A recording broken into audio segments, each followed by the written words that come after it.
So for today's project, we're going to focus on the artwork of Keith Haring, and I really want you to pay attention to showing movement in your figure drawing. We're going to start off by doing some practice drawings first, and then I'll have you pick your favorite one to start a painting. Let's get started.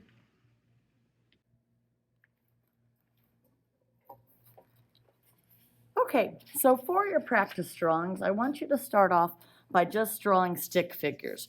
Remember, we're trying to show movement. So you want to draw your stick figure so it looks like they're doing something. And then once you have your stick figure drawn, you can make it look like a Keith Haring figure by simply tracing around it.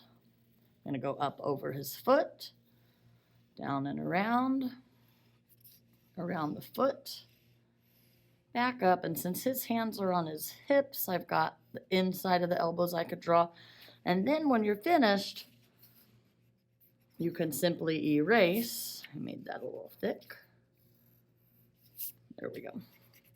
The stick figure that you drew first, and you're left with just the person. Then don't forget to add some action or movement lines so it shows more of a sense of movement.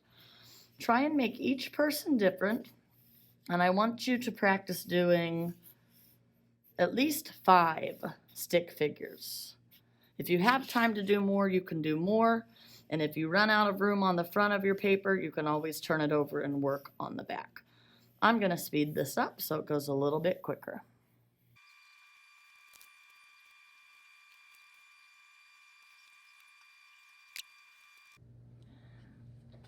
Okay, so after you finish drawing your 5 practice people, then you're ready to draw your final person for your painting. And it's really important that you draw big on this. So if you did a person that's going tall up and down like this, then you're going to want to put it on your paper going vertically. I'm going to do a person that takes more direction horizontally, so I'm going to turn my paper that direction. So please start out by putting your name on your paper, and then you can get started. And it's really, really important when you draw this for your painting that you draw your person really big enough so that your person takes up the entire paper. We're going to paint this, so we want big, easy shapes to paint. And then we're going to do a thick black outline. So when you go in to trace around it, make sure you're tracing it so the legs and arms are fairly thick. So you have room for the thick black outline as well as painting a color inside of it. So if you end up doing your arms or legs really skinny like this, I'll ask you to go back in and make them thicker because we need to have room to paint inside. Once you have your person outlined, then you can go in and erase that original stick figure. And then don't forget to add your movement lines or gesture lines that show the movement.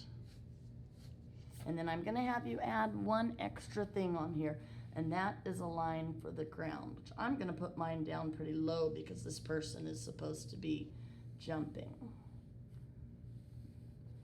You probably want to put yours so it goes behind the person. Mine's even a little bit below because they're jumping. And then once you get done drawing it, then we're going to outline this with black. If you're working at home, you can use a black crown. Here at school, we're going to use our paint markers. So I'll speed this up so it goes a little bit quicker.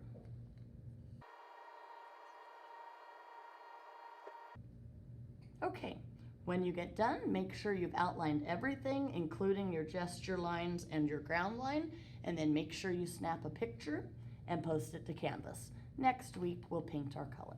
Have fun. Take care.